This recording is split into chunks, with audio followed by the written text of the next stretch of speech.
Beautiful Wednesday evening, and we are back right here on Ubuntu channel. Meet your leaders program right here. Good to be back. Excited to be back, especially on the fact that we have different weathers that have been coming in since the start of the week. Today it's cold, tomorrow it's extremely cold. The other day it's drizzling, and well, the other day just decides to be very hot, extremely hot. I am your host, Lance Sunny Banda, and of course, this evening we continue a topic that which we started last week with the same guest, as we left quite a number of issues to discuss, and well, just really want to open a Pandora's box and get to learn more on what the role of NGOs and CSOs is, especially in the governance of the country, as well as what role do they play in the development of the country. Now, this evening, my guest is Operation Young Vote Executive Director,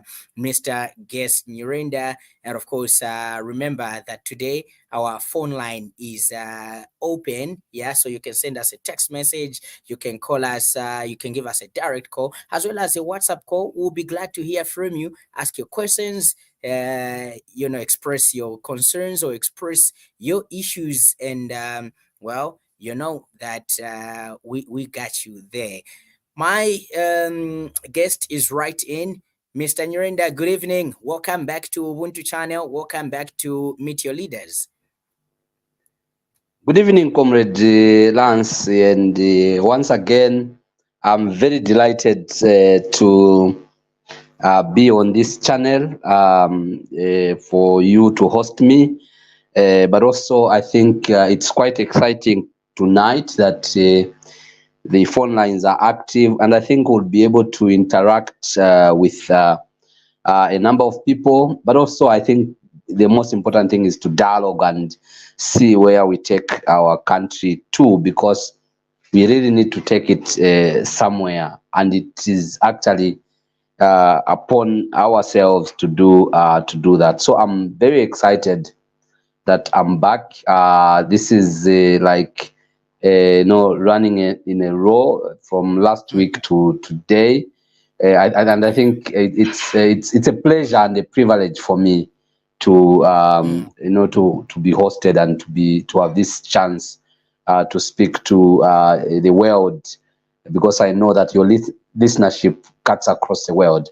So it's quite exciting, and I will not take for granted this privilege that I am given by yourselves, but also just Zambians as a whole.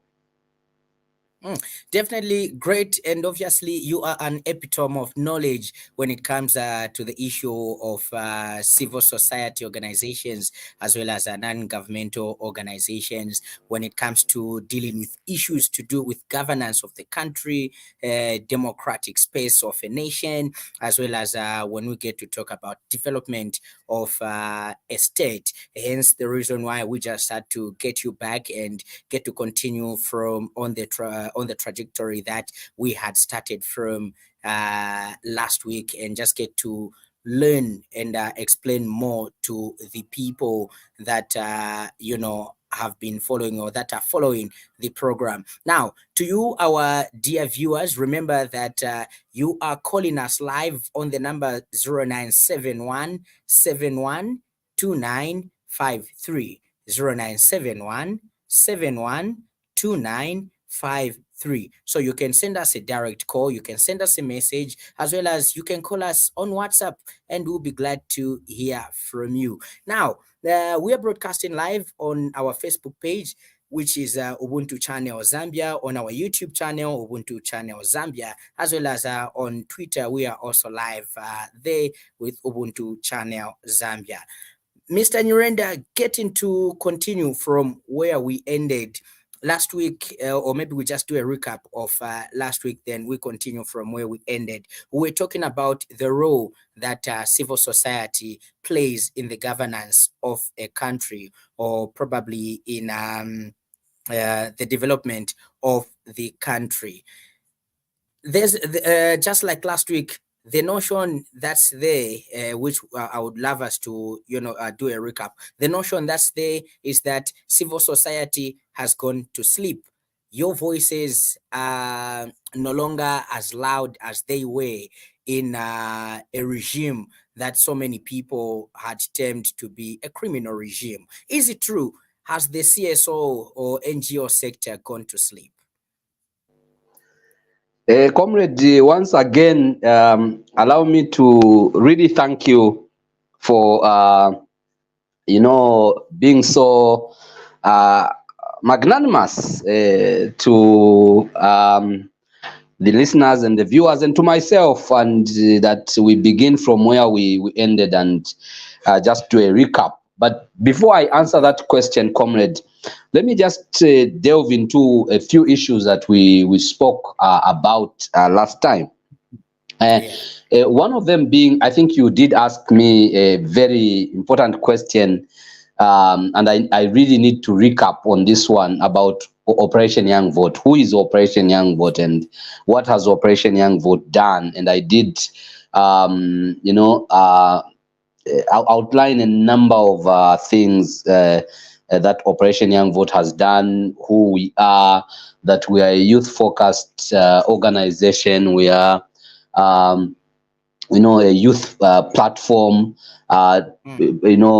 just being around to see to it that the issue to do with the youth plight is attended to by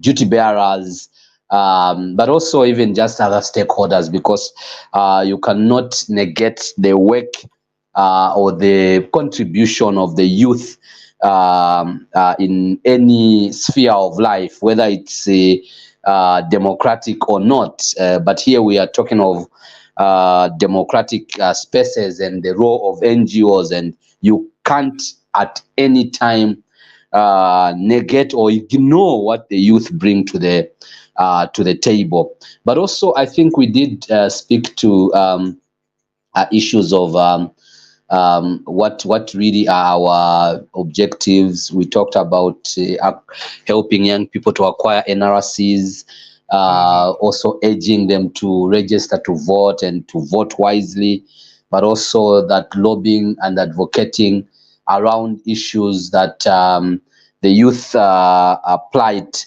and those inequalities that they face as young people be attended to by politicians and institutions of governance, but also to broaden the participation of young people, in decision making, and also help creating conditions that are conducive to the full participation of young people, but also to upholding fundamental human rights, as it were. Briefly, that's what we spoke about. I know that we also went into issues of climate change, HIV and AIDS, and other calamities and challenges that we face as humans, but also as a country. But again, I did mention that the work of NGOs, or the role of NGOs or civil society, cannot be overemphasized, and it cannot again at the same time be belittled. It can't. Civil society are an inevitable stakeholder and player in any governance realm of any given platform, whether it's a society, whether it's a church, whether it's a country, and its civil society's work and role is such that it is inevitable and it cannot be replaced by anything, because they are part and parcel of this very important bouquet of governance called democracy. Remember that civil society gives checks and balances, and I did allude to this fact that we bring to the fore issues of like we make people aware, we make society aware, and we sensitize them, we educate them on the law, on the policies, so much such that they are able to effectively engage and participate with leadership and duty bearers, as it were.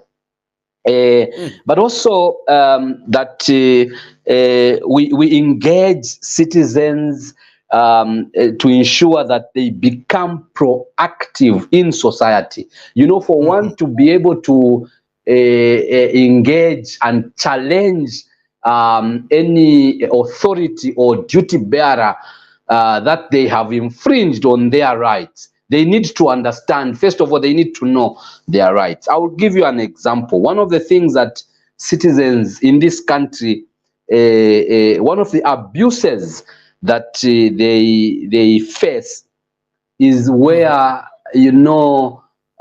because they don't understand what the role of the police is, most of them. And when a police walks in a compound and they just pick someone and say uzakambira kusogolo, these people just cowardly follow, and sometimes they're even slapped, and even when they have done nothing, and Yeah. they take them there and they are locked up, for some time. But where somebody really knows what their rights are, they tend to question, why am I being picked? Why in Zakambira Kusogolo? They tend to get, to interrogate some of these things and ask questions. The other little example I can give you is those of the people that drive. Sometimes people, because they have not they don't know the highway code, they don't know some of the traffic rules and regulations. People tend to be impounded for nothing. A police will say, you look, because this light, your tail light or your indicator is not coming on, so you have to be impounded. Look, I mean, I don't have any control over an indicator. Probably Mm. I hit on a stone, and then this indicator, it shook and it can't light now. I need to explain. Yeah. Somebody, people are taken and said, no, because you were driving at the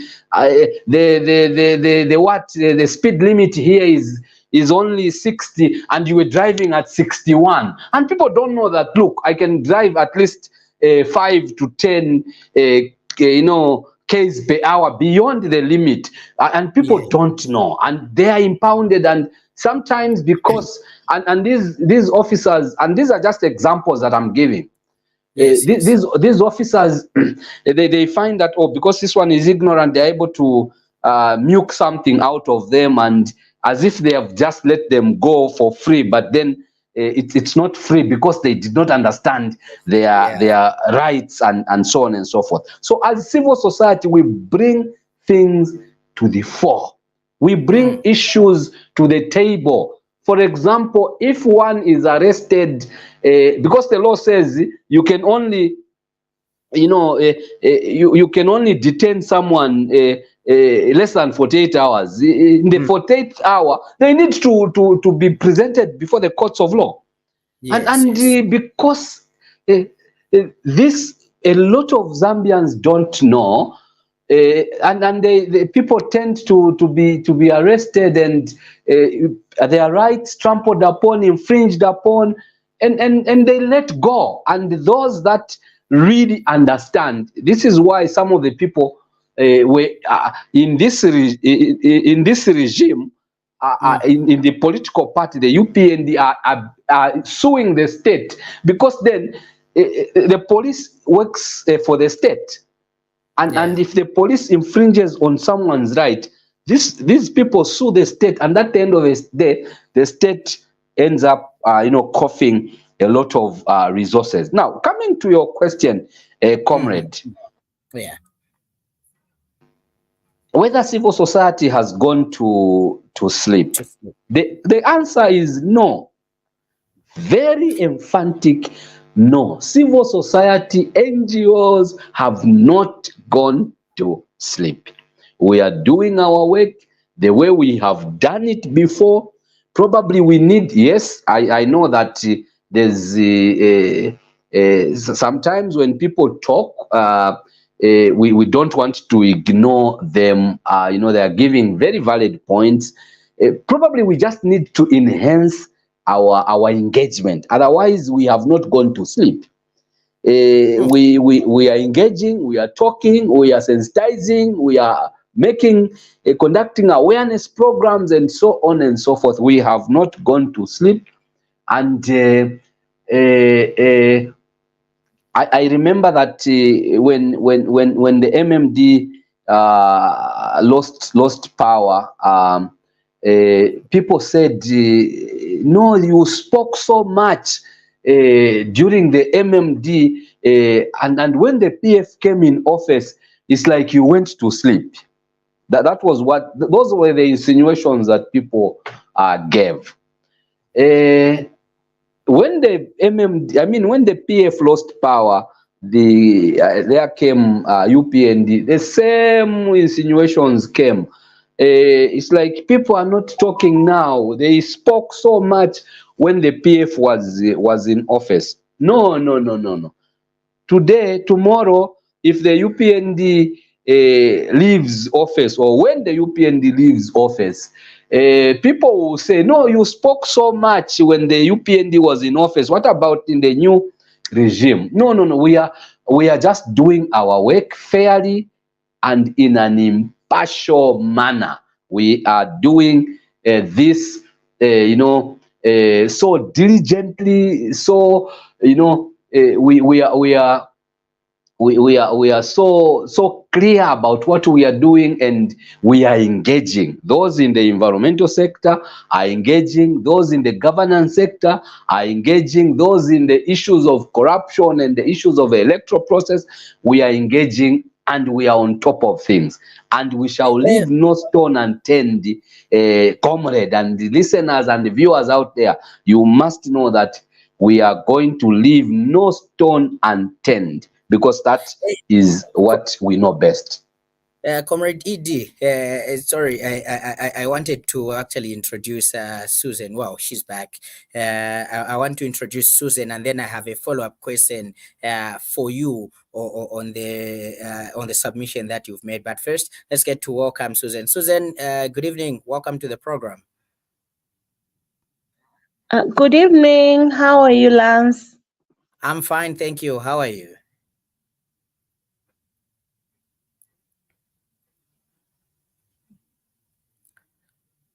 Okay.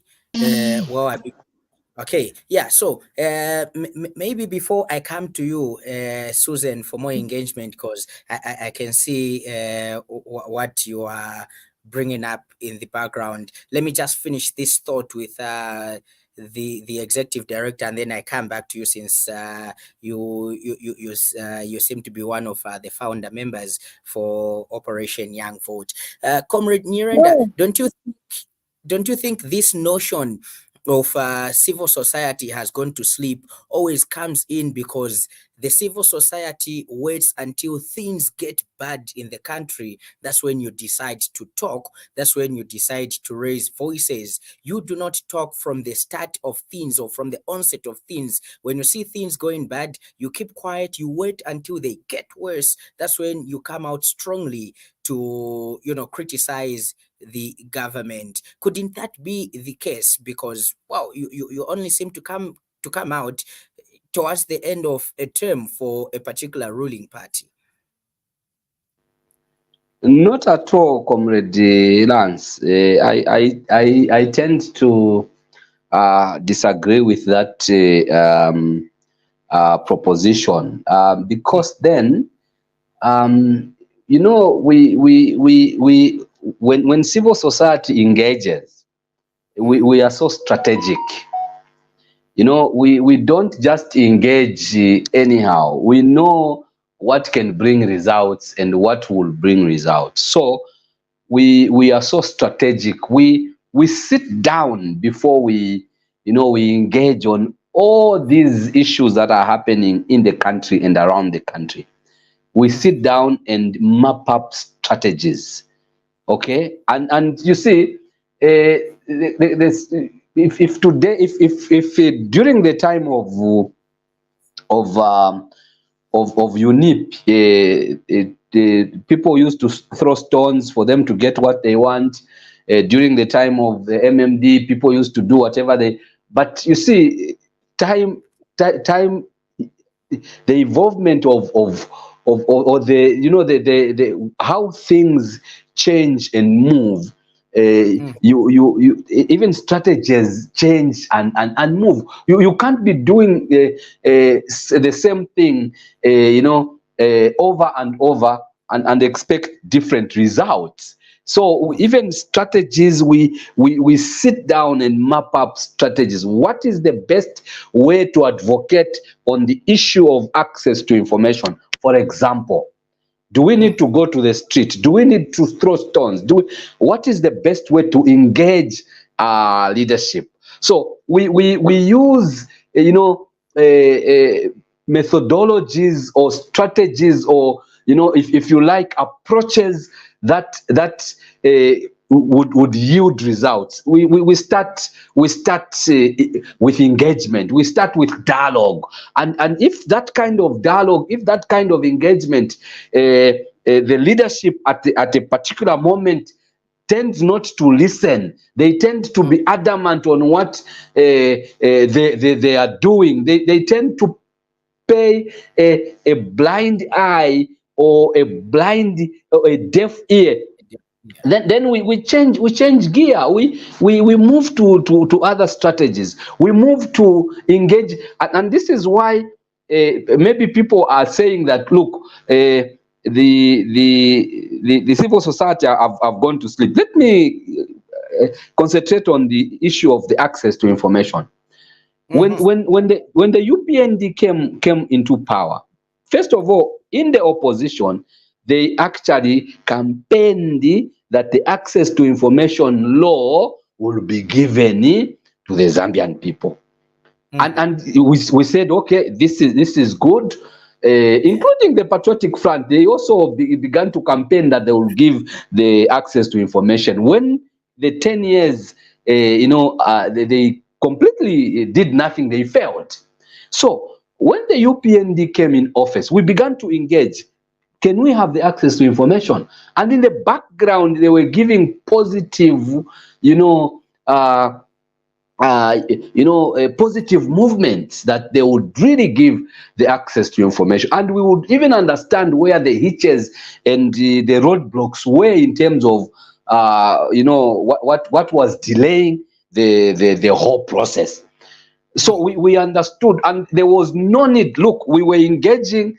For example, we engaged in validating this bill, twice.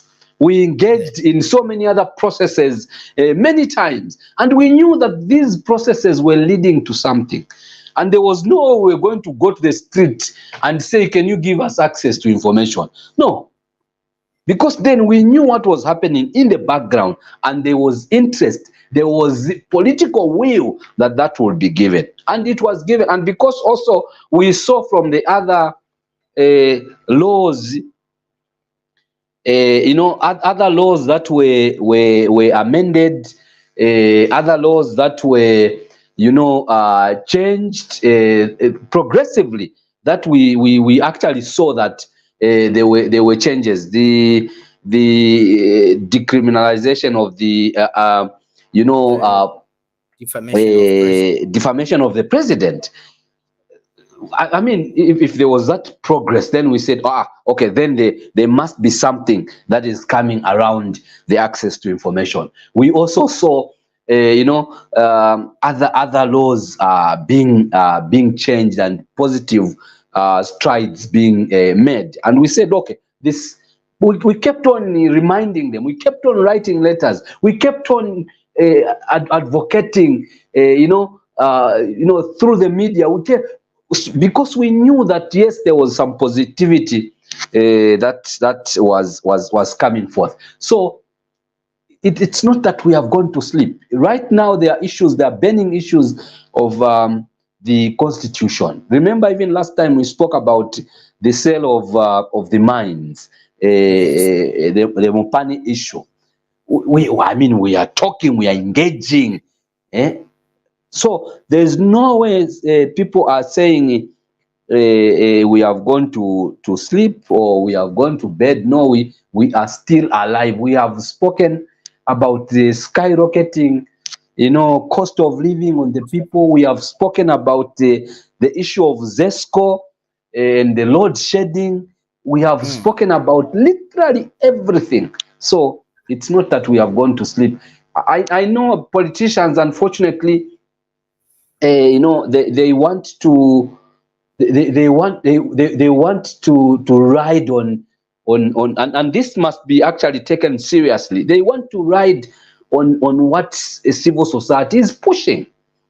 It is yes, they have that right, because they are also pushing almost the same agenda, but it is not correct to say that civil society have gone to sleep, because then they are not pushing your agenda at that particular moment. We are pushing agendas for Zambians, and we are doing it for the sake of this country. And what we are pushing is going to benefit, or should benefit, not only the politicians in the opposition, it should benefit even the politicians in government. It should benefit all citizens, everyone inclusive. Comrade, maybe as civil society, you've not done too much work in at least having the citizens have a simple knowledge or basic knowledge of what a civil society is or what it advocates for. I'm trying to write in Susan's point, which she's written, to say strategic advocacy strategies have changed, and obviously you have capacity building programs that you are doing. Earlier on, you raised an issue of people not understanding the law, therefore the police or these arms of government, they tend to take advantage of them and do what they can do, or invade on their rights and stuff like that. So probably in the background you are doing capacity building in at least having people know more about their role in governance, as well as understanding the rule of law or the laws or basic human rights of each person, so that we can have an active citizenship in terms of participating in the governance of the country. So maybe you've not done much in letting the people know the basic knowledge of what a CSO is, away from what people are used to in terms of talking for them. You are always in the media, criticizing or offering checks and balances.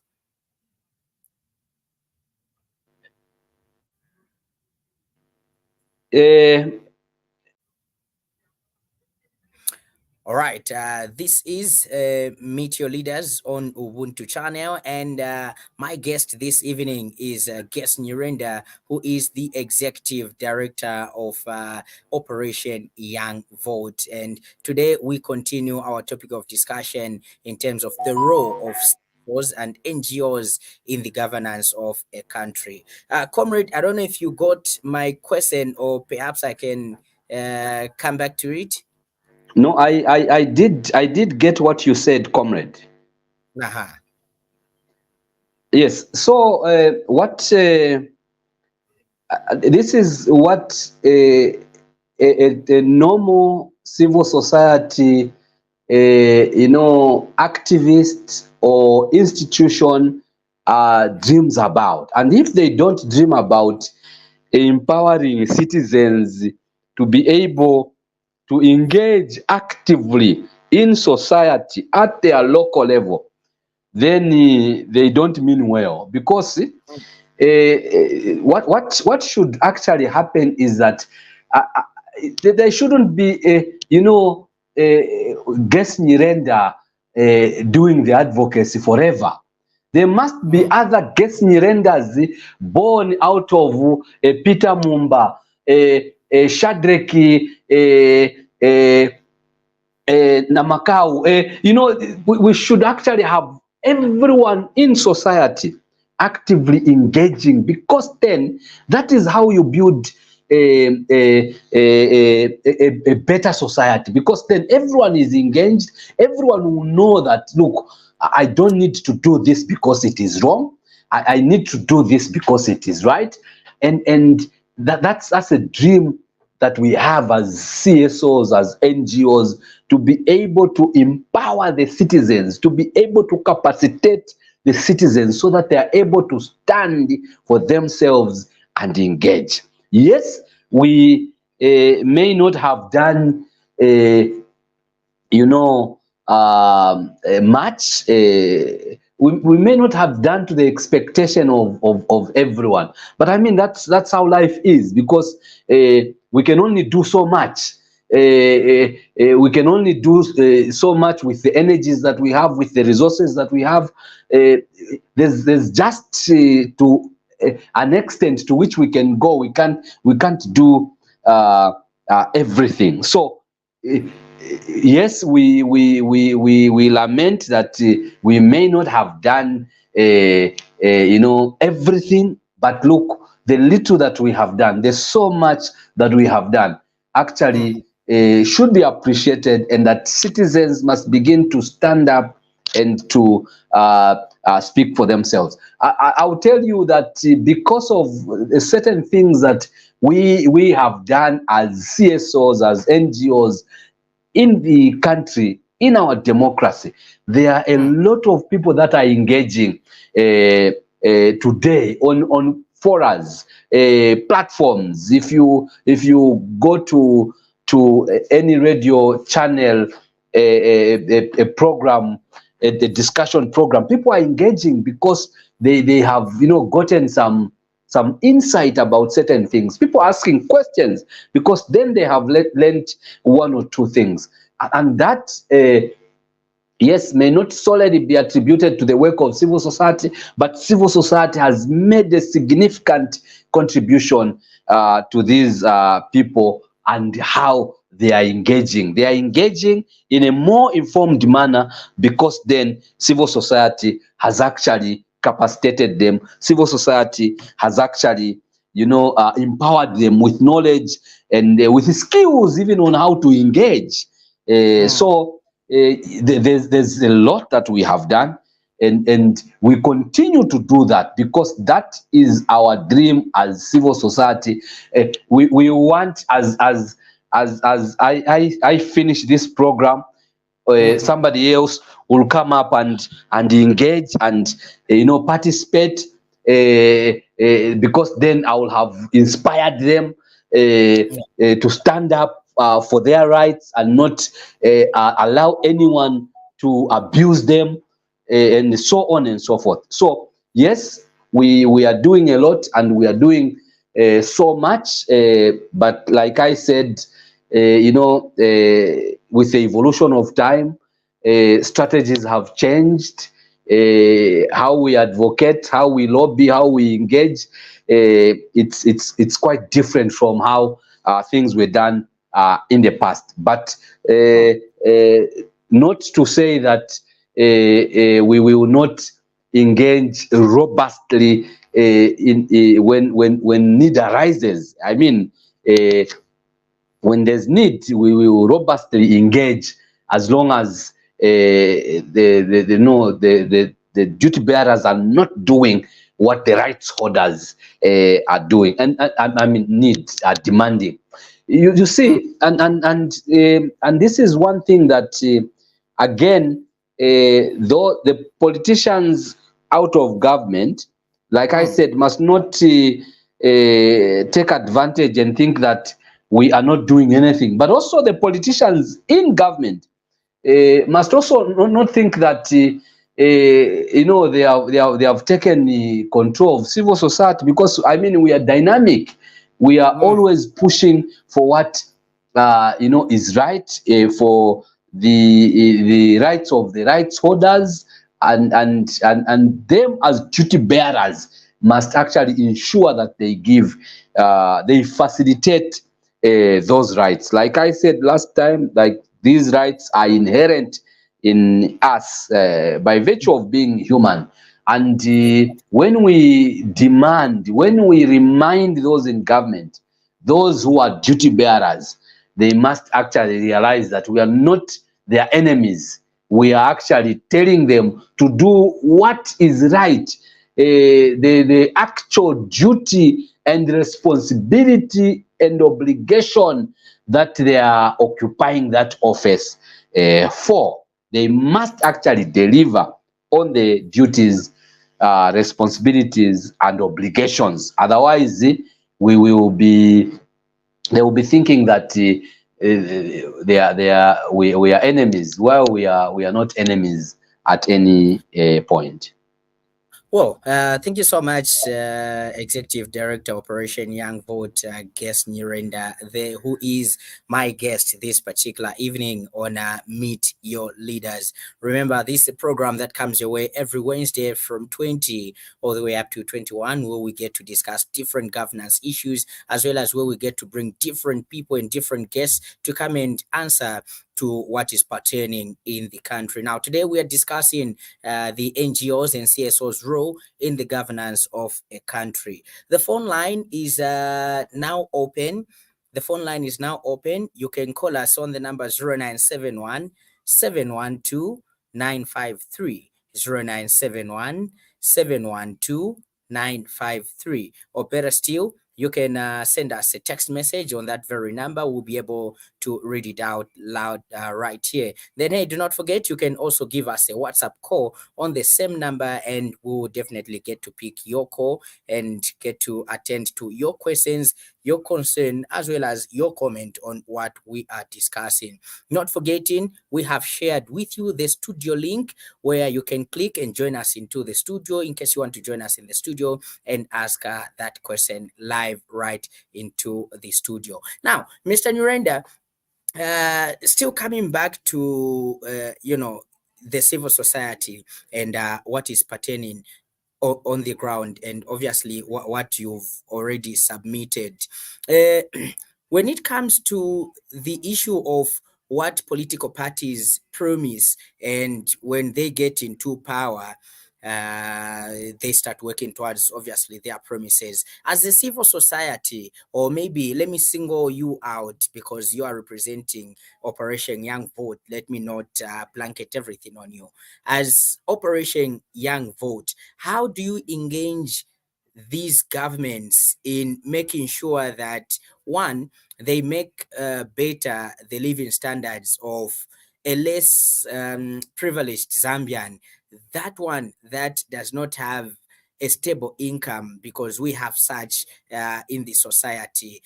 How do you also engage government in seeing to it that the development of the country is taken across the whole country and not only in some parts of the country or in some parts of towns, as well as how do you look at these institutions, or how do you engage the government on the running of governance institutions such as the police, which has time and again been accused of abusing people's rights? The justice system, which is always said it is compromised because it just follows certain people to arrest. For example, I'll give you a quick example of the case of the Milingolungu, who that liquidation staff, and it was an out of court agreement paying that amount.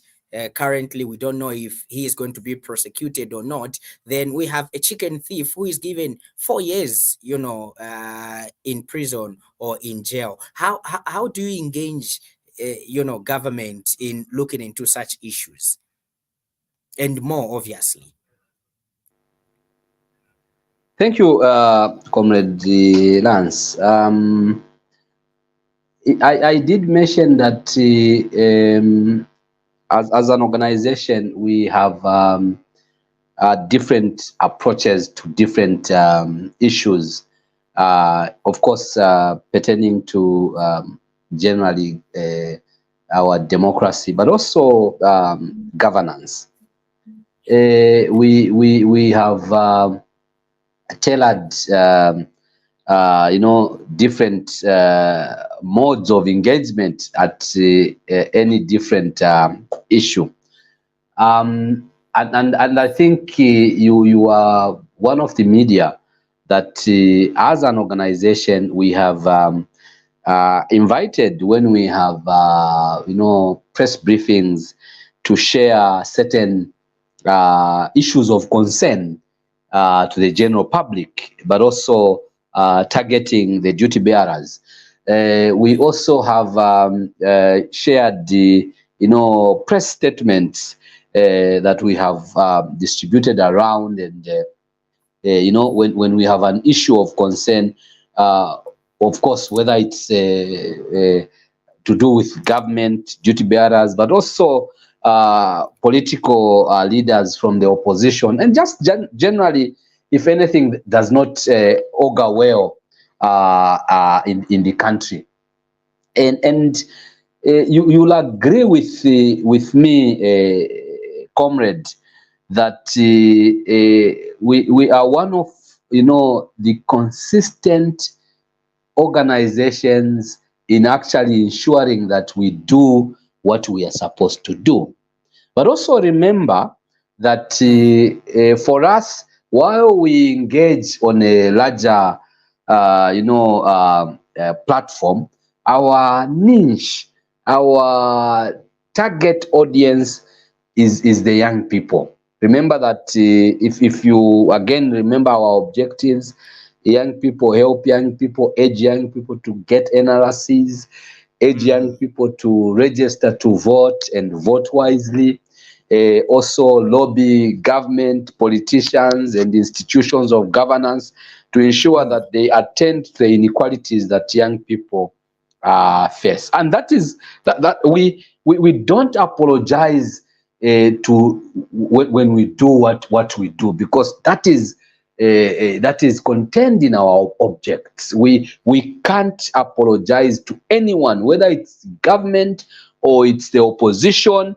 We will not apologize, because that is what we are mandated to do, and we are not doing it outside the law. We are doing it within the law. So we have engaged in advocacy. We have lobbied, we have had meetings with the duty bearers, including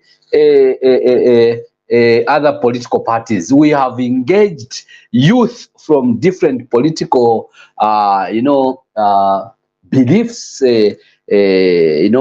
political affiliations and political parties. We have brought them together and made them realize that, look, you should not be used as stone throwers. You must actually demand the rightful a role in your political party, and not to be used to attack another politician or another political party. So there are all these engagement modes that we have brought to the fore.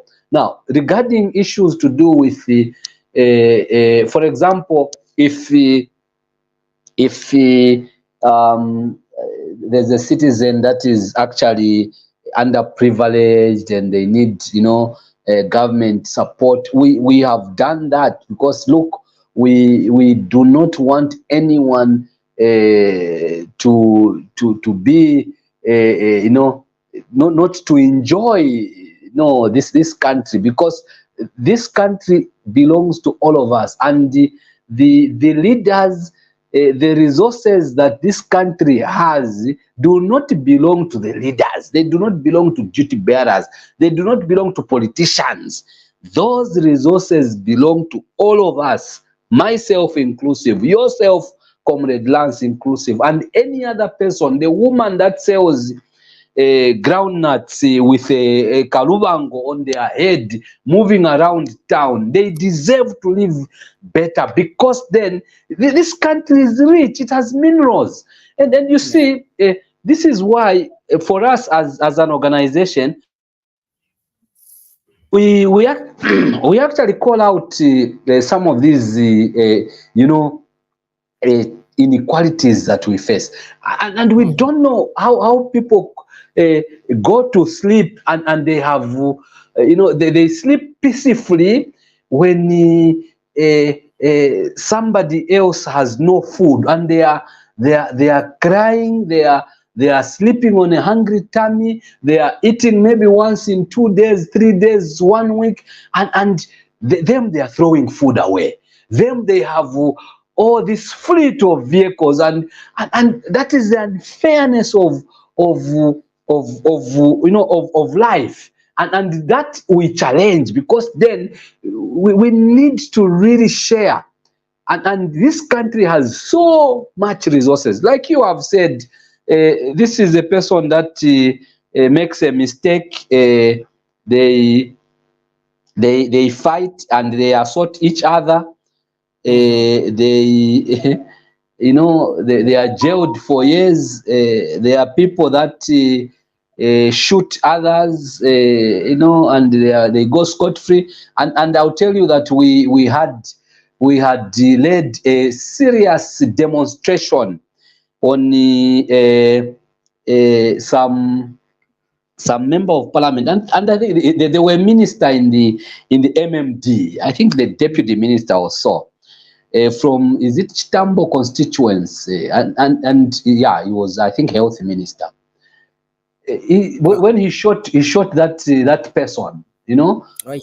we said, no, you can't hide this. We actually demonstrate as Operation Young Vote. We led that demonstration, and I was in front of that demonstration, so that that person at the end of the day was fired. The minister was fired, and the minister was prosecuted.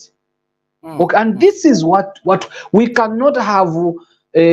Rules applied differently. When you steal a chicken, you are jailed for 5 years with hard labor.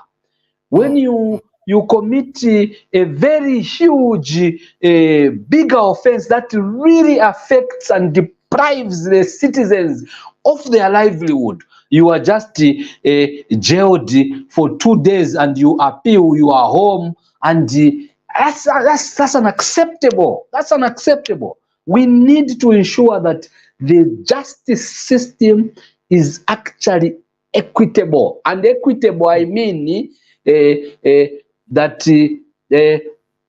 those that commit serious offenses, like these people that have, the corruption that we have seen, and somebody has, as an individual, has billions of dollars, and you say no, because you have given back to the state, so no, I mean, come on. I think we must be serious as a country. And this is why the poor, believe me, the poor will rise. The poor will rise, and then those in authority will actually have no defense, because then they are being treated unfairly. It's not correct. It's not fair. We must have a serious, equal or equitable justice systems. Those that steal chickens, they can say, okay, you have stolen a chicken, can you go and do community work? Go and sweep the streets of Cairo Road. You'll be sweeping for the next 5 days. That's punishment enough. But then you want to take them for hard labor, and you want to feed them. You want the state to be feeding them through and through, when they can fend for themselves outside. And then those that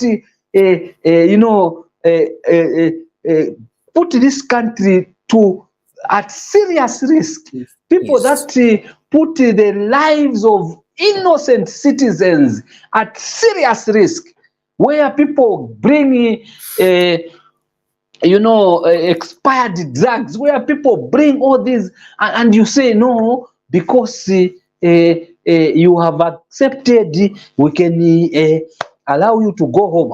No, that's serious abuse, and we need to be serious as leaders. Then the rule of law, we are compromising the rule of law.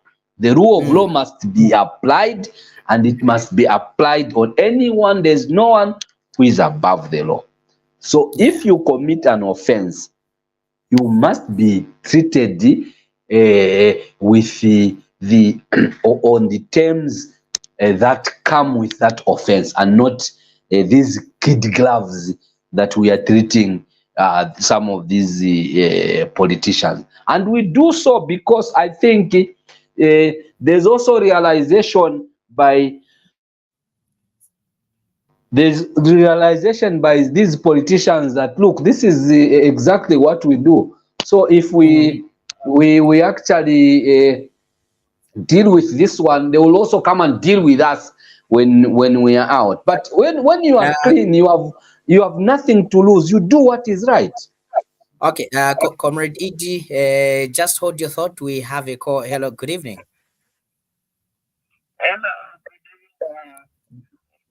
Uh, okay, your line is quite bad. Good evening. Can you tell us your name and where you're calling us from?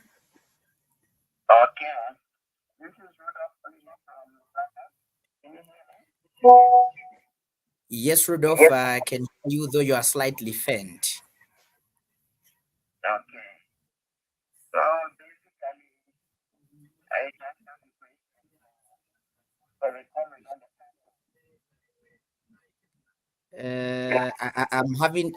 I'm having difficulties to get you. Yeah. Let's give it a try one more time.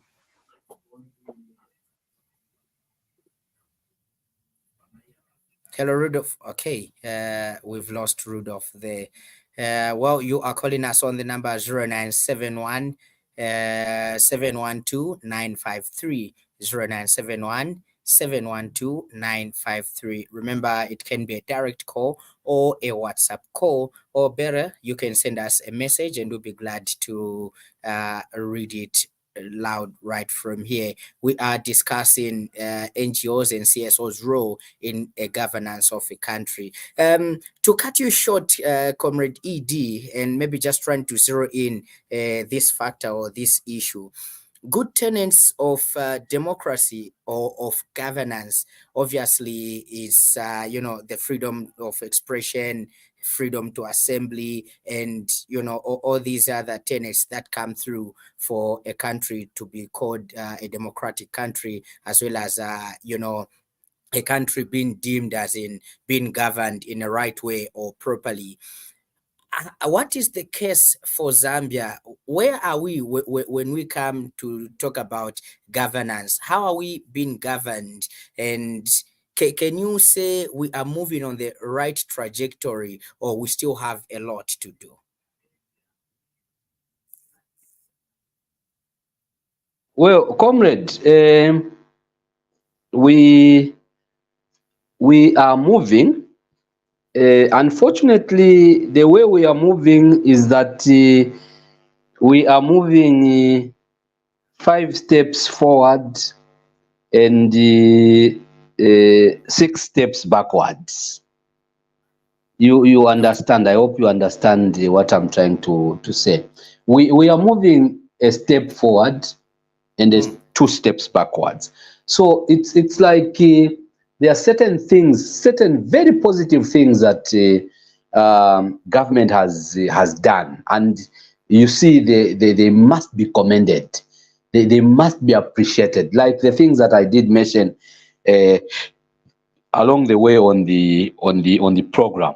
However, I think there are certain things that are being done wrongly, and I this is where we tend to really miss each other, misunderstand each other with the duty bearers, because then there are certain things that the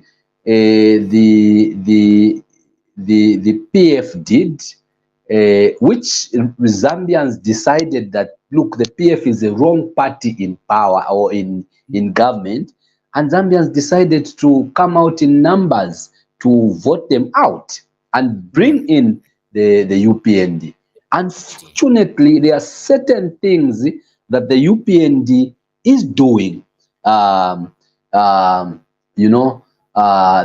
really are just on the same trajectory as what the PF did, and what led to the downfall of the Patriotic Front. Now, and I know that you have laid down a few, the three fundamental, rights or freedoms that are espoused in our constitution. The freedoms are freedom of assembly, the freedom of association, and the freedom of expression. These three freedoms are fundamental. You cannot fully live as a human being without these freedoms. And these are inherent in any human being. And this is what those in government today, those who will be in government tomorrow, should actually live to appreciate. The challenge is that, look, people think that when you allow people to assemble, then your governance is weak. No. You are actually strong, because then you are giving leverage to people to assemble, to associate. People have the right to associate, to belong to this group, to belong to this political party, to belong to this association. They have the right to associate.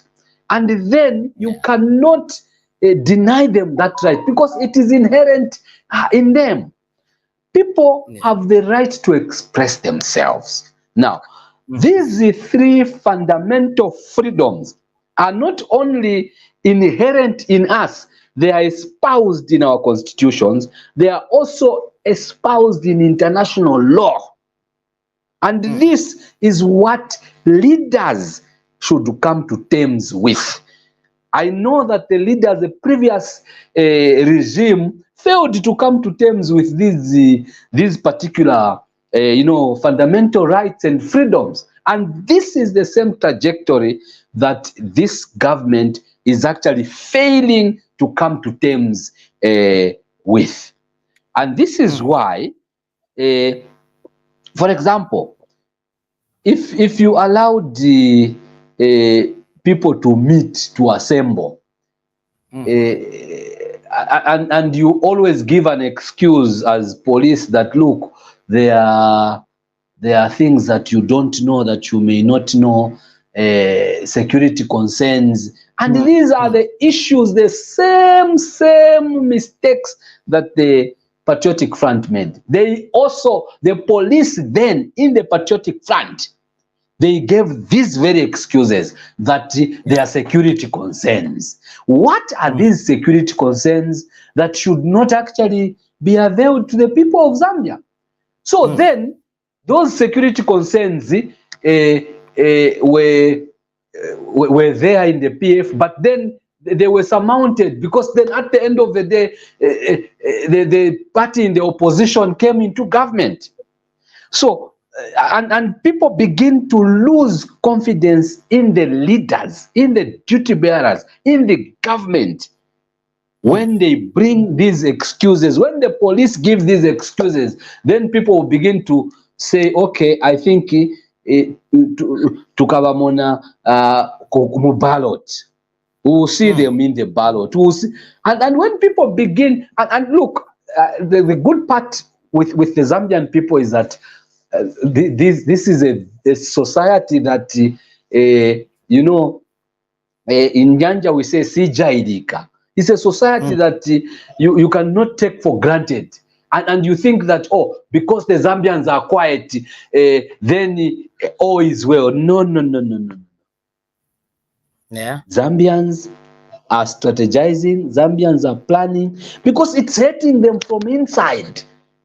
Okay, they are hating, and for you to be able to release their hate, and not for them to release it during the elections in the ballot, you must allow them to express themselves. Of course, within the law, but where they do it outside the law, yes, the law must take its course. No one is above the law. But then you tend to put the police above the law. You tend to put duty bearers, you put yourselves above the law and just abrogate the law with impunity. That is what the Zambians will not accept. Remember, these leaders, are in these positions as a privilege. And I want to emphasize this, comrade. They are in these positions, it's a privilege. And the Zambians have the right to just strip off that privilege from you. And when they decide so, they decide so. Remember, in 1991, the elections in this country were supposed to be held in 1993 and not 1991. But then there was so much pressure that KK that time, you know, the mighty KK, there's no president that will be mighty or mightier than KK. Because the KK, I mean, made, he used the law, and he brought in the one-party state and ensured that the Zambians were shut up. But the Zambians rose. The Zambians had to awaken. The sleeping giant awoke. And when this sleeping giant awakens, then the term was cut by 2 years. Instead of holding the elections in 1993, let me finish, comrade, my thought. Instead of holding the elections in 1993, the elections were held in 1991. The Zambians decided, they gave the MMD 20 years.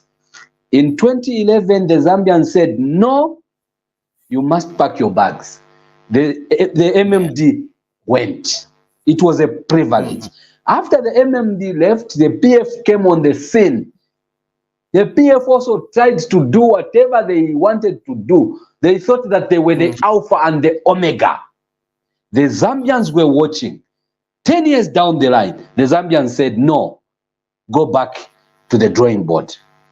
Today we have the UPND. The UPND must actually learn lessons. For me, this is the party that should actually be the best in terms of leadership in this country, because they have lessons to learn from the UNIP era, they have lessons to learn from the MMD era, they have lessons to learn from the PF era, and their own lessons from the opposition for 20-something years. They must learn lessons. And for them to learn lessons, they can't with impunity stop people from associating. They can't with impunity using the law stop people from expressing themselves. They can't with impunity use the law for people not to assemble. I mean, it doesn't add up. It doesn't add up. And because it doesn't add up, they must realize that, look, how best can we allow the people to freely engage? But look, yes, the leadership may want to do different things, but the police are doing otherwise. And the buck stops on the duty bearer. The buck stops on those that were elected. And the elected number one, citizen number one, is President Hakainde Hichilema. President Hakainde Hichilema must actually ensure that he cracks the whip where his lieutenants are actually disappointing him, and not just let them do things at will with impunity. He must crack the whip. And the moment he cracks the whip, then the Zambians will say, yes, you see, this president doesn't play games. And because he doesn't play games, look at where the Inspector General of Police is now. Look at where the chairperson of that parastatal is now. Look at, then people will begin to wake up and say, this is what we want. But where now? Everything is quiet, and the leaders, people are watching, people are talking. And because they are doing that, believe me, they will just say, okay. And they are already saying, okay, tukabamona ballot. We will see them in the ballot. Lukababona ma ballot. Tizabaona ballot. This is the language. And this is why I said it last time, and I want to say it now. The people that may be close to the president may be sugarcoating what the president is being told. They are telling the president, they are thinking that the president wants to hear good things. Oh no, this is okay. No, this one we have sorted. No, this one, no. That is not the way. And that is actually how the other leaders and presidents were misled. And we don't want President Hakainde Hichilema to be misled. I personally doesn't want him to be misled. I didn't want Edgar Lungu to be misled. I didn't want Manawasa. I didn't want Arabi. All the leaders that were there, I didn't want them to be misled. And this is why, personally and collectively, as an organization, but also as CSOs, this is why we are talking, so that the president can also hear the other side of what people are thinking, so that he can actually act diligently. Well, let me get to read messages that have come through. This one says, congratulations to OIV for the great work you have been doing for young people in Zambia. And then it continues to say, obviously, this was agreeing with what you said. Very true. Lack of understanding of the law has led people to be abused. And then another one says, CSOs are very much awake and doing the most. And then I think partly I read Susan's message saying advocacy strategies have changed as well. So the usual media talks have just reduced, but many programs are underway. We are building capacity and getting more people knowledgeable on their role in governance. We want more active citizenship. And then I saw my director put one on the screen. This is from Generation Lead Zambia. It says, a great program, gentlemen. Our simple question to the guest: does he have confidence in the capability of the young people to lead this country, since it has been proven that pre-independence born have failed to let Zambia progress, busy selling mines? All right, these are the messages that came through. Thank you so much. Comrade, if we can respond to these, and then we get to wind up on the program. Thank you very much, comrade. And let me pay tribute to the listeners and the viewers, the people that have, labored to give in comments. Thank you very much.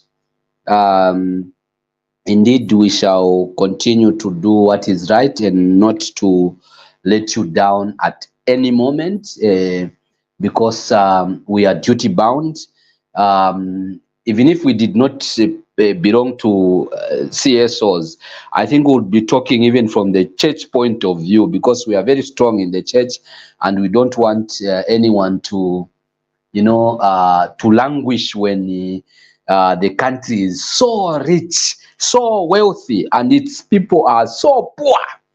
And this is all because I think leaders have not done justice to society.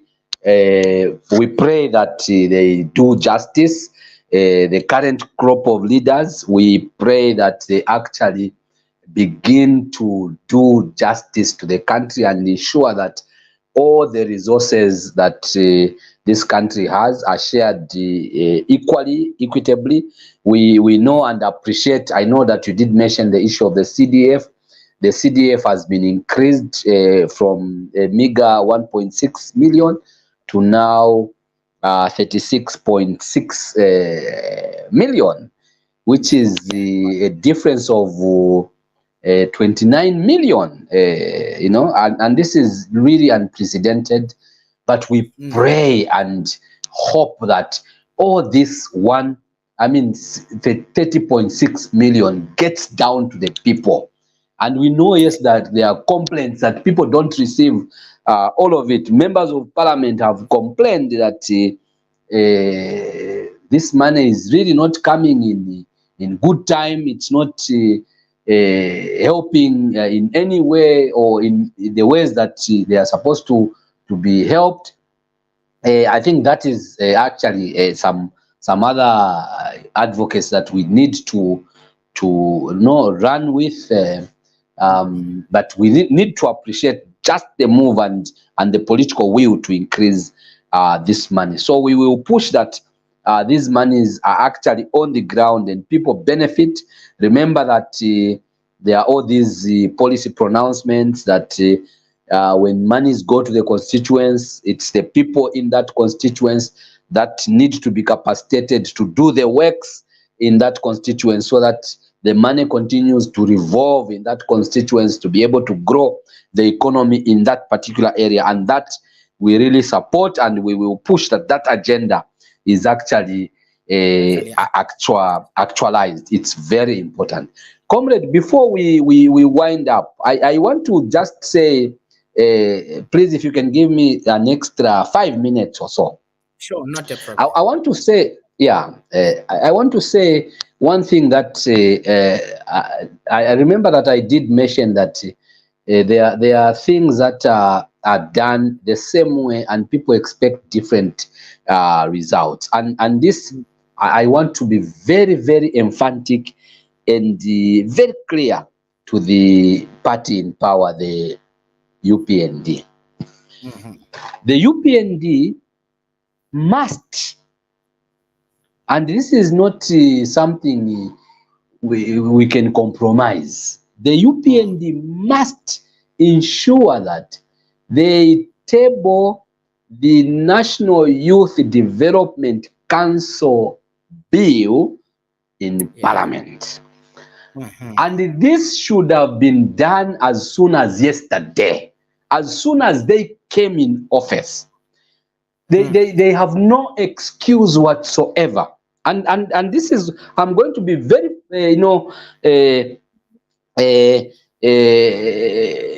passionate about this matter, and I'm going to say as things are supposed to be.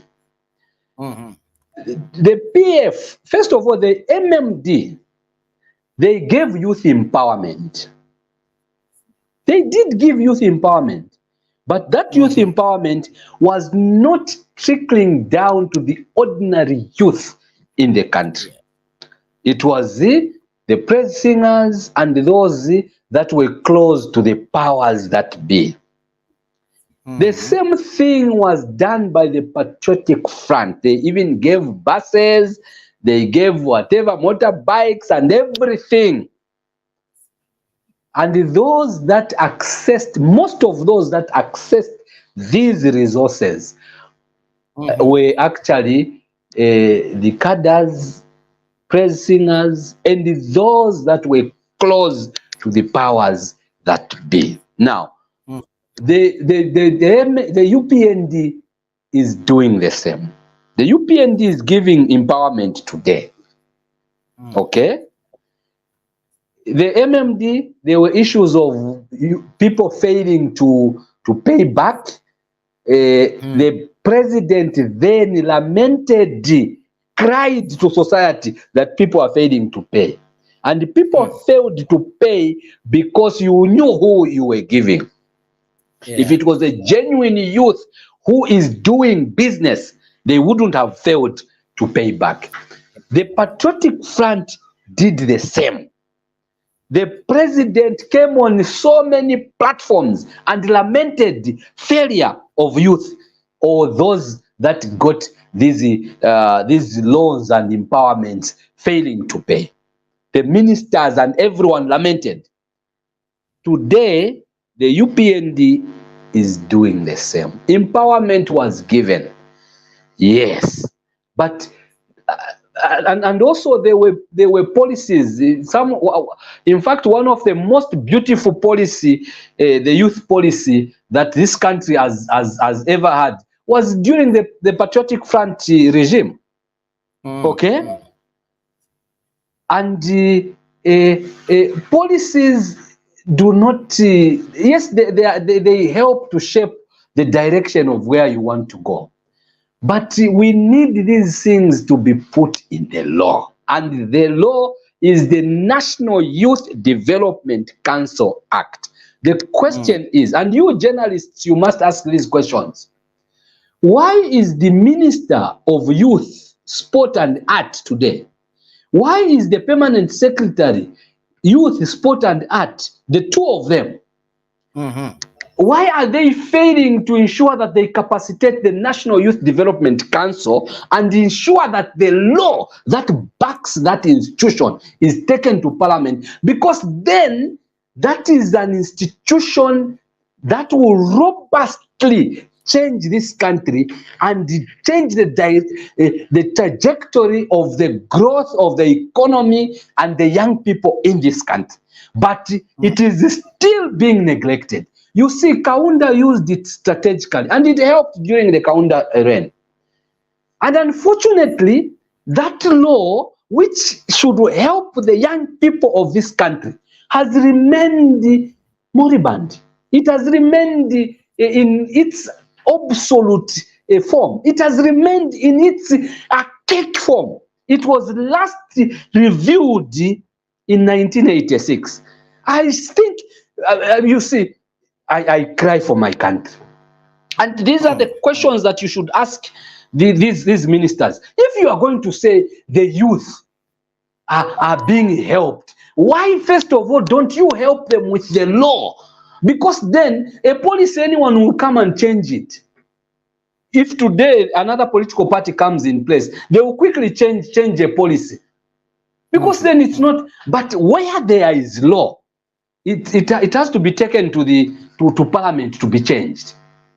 So for me, I don't buy this issue of praising the young people that they changed regimes, they voted, they did what? Yes, they did. But what is it in it for them? What are they getting out of this? If you are going to ensure that you give this law and you make it better, believe me, the youth in agriculture, the youth in entrepreneurship, the youth in climate change, the youth in everything, it will actually, thrive. And then you will have the youth of this country thrive. The youth, finally, comrade. Yes. And for me, the UPND has no excuse. This one, they have, if they want, they can crucify me. I'll still tell them on the cross that you need to give the National Youth Development Council Act a life.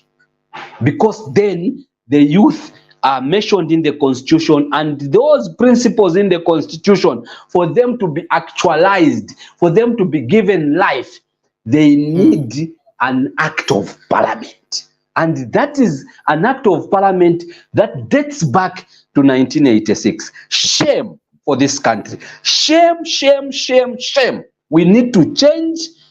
We need to move.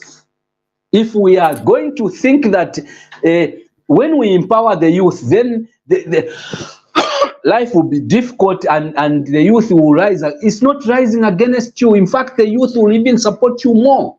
So ensure that you do that law. Policies, I agree, you may have beautiful policies, but I don't buy those policies personally, because then a policy can be changed. If today governments change, leadership change, the president is another person, they will change the policy direction but it's very difficult for them to change what is in the law, because then the law stipulates that this is what should be done, and they are protected by the law. So you cannot continue, telling the youth that no, the youth, you are okay. No, for heaven's sake, please give the youth. I am not a youth. I went beyond this age bracket, but I'm passionately speaking about the youth, because then it means that the youth today will thrive. Then us will be able to live in a better society where the youth thrive. But where you want to let the youth be junkies, let the youth be engaged in immorality and all the vices, then I think there's a problem there. There's a problem. Then we will not live in a society that is normal, that is good. So I'm throwing this challenge the UPND, Minister of Youth, if you are listening, PS, you have two PSs there. And for me, I thought that when they were being appointed, these people will actually, the first thing they will actually push is this particular law. Youth. But alas, Okay.